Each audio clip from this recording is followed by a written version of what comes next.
Hi, I'm Cheryl and welcome to my sewing room.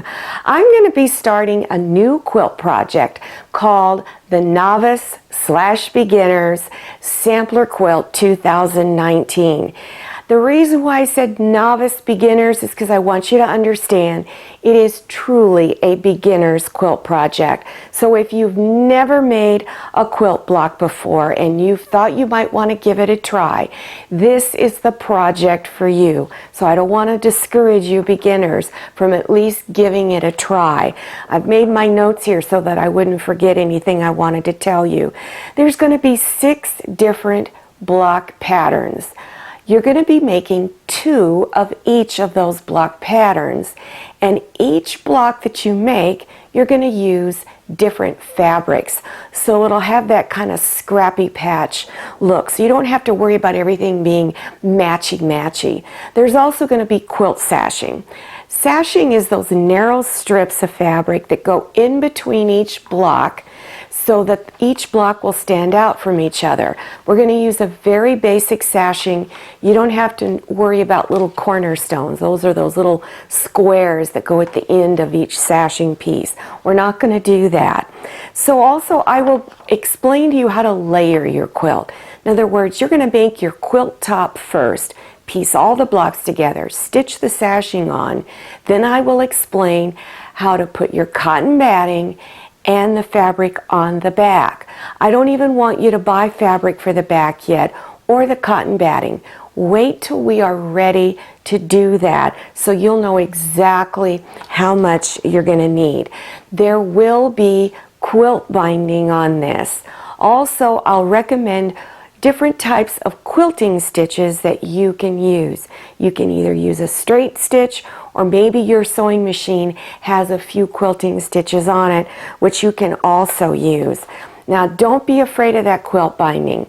Once I show you how, you'll see that it's not that difficult to do your quilt binding. So let's go over some of the tools that I recommend you use.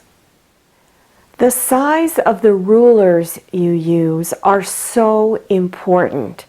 I recommend you use rulers that are used along with the rotary cutter. The 2 that I highly recommend is this one you see here, which is 24 inches long.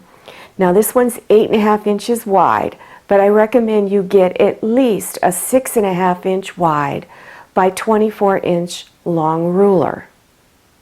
This 12.5 inch square ruler is so important.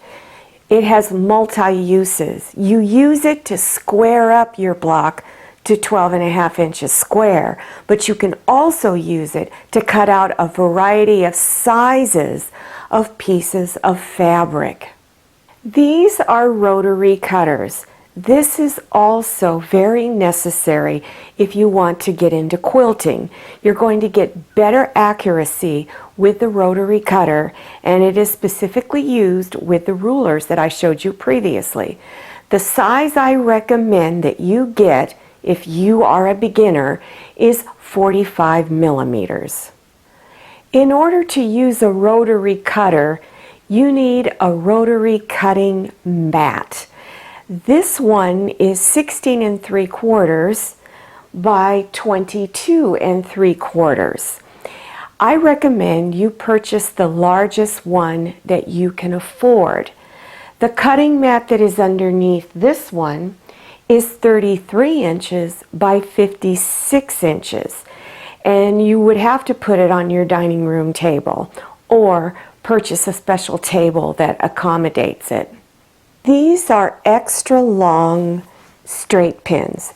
They are not required, but you will find it a lot easier to do all of your quilting and sewing projects if you use the extra long straight pins. Here are some of the places I recommend you can get these tools. If you have a Walmart store near you that carries sewing supplies, not all of them do, I would recommend you go there because you can get all of these tools I showed you for half the cost of what it's going to be at Joann's and other websites. So look there first. If you like shopping at Joann's, sign up for the Joann's app. Put it on your cell phone. There are daily coupons that they distribute out through that app. You just take your phone into the store. When you go up to the cashier, open up your app and they will scan the coupons so you can get discounts. They offer often 50% off coupons. So I would try to use as many of those 50% off coupons that you can. Also, shop on Amazon. Look for deals on there. You might be able to get a lot of these supplies. Now those extra large cutting mat, the one that I show you I use in all my videos, that you can buy at Joann's. Definitely use a 50% off coupon for that. Check out other websites that sell fabric and sewing supplies so that you can get the best deal possible. Really shop around. There's several videos of mine that I recommend you watch when you get some spare time. This will help prepare you for what's ahead. And one of them is how to square a quilt block. This is really important. You understand how to do that. Also, watch the quilt sashing lesson number 1 so that you kind of get a heads up on what's in store for you on that. Go to the green screen at the end of this video and the links for those 2 videos will be on that screen. I'm going to talk a little bit about the fabric that you're going to need. Now the finished block size of these are going to be 12.5 inches square.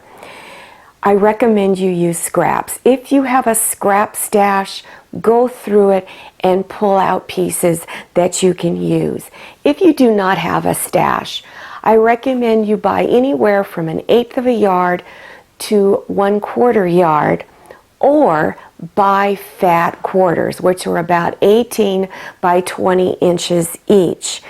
And look for sales on those fat quarters. Joann's offers sales quite often. And go to the clearance table. I check out that clearance table all the time when I go in Joann's.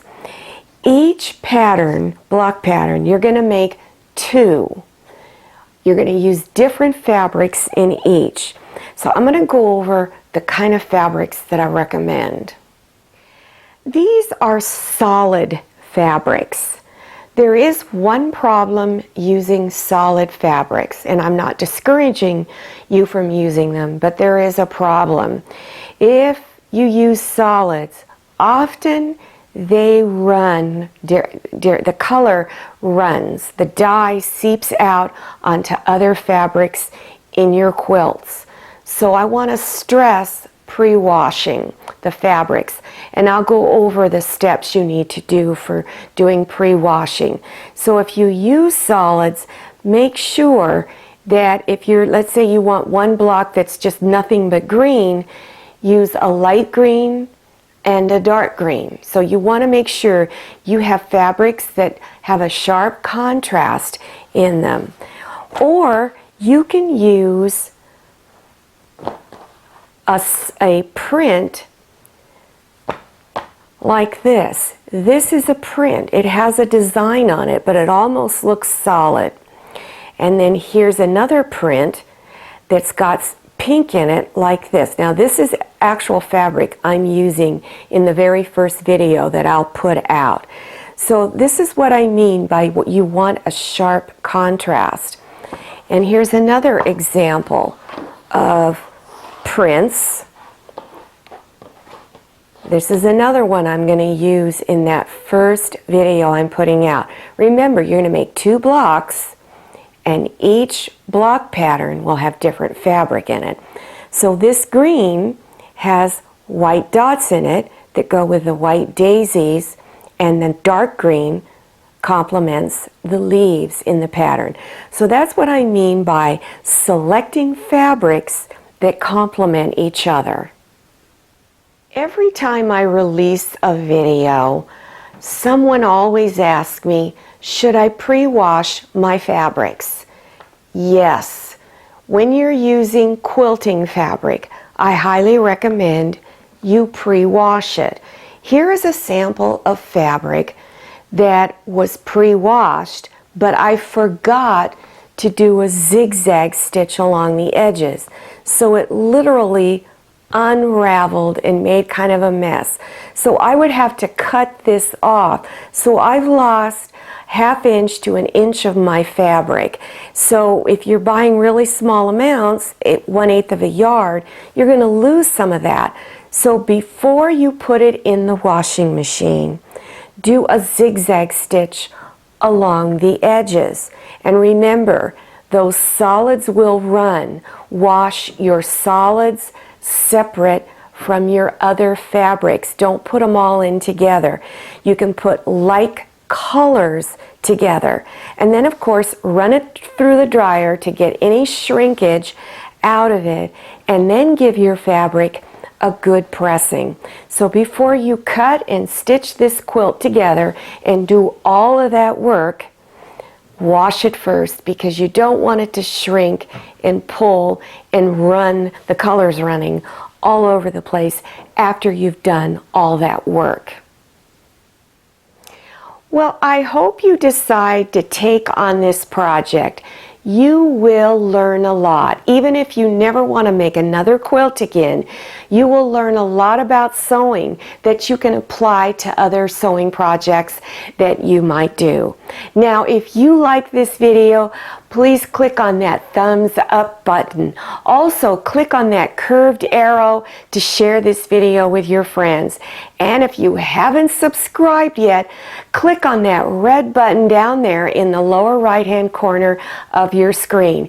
Enter your email address so you get future notifications about my latest video.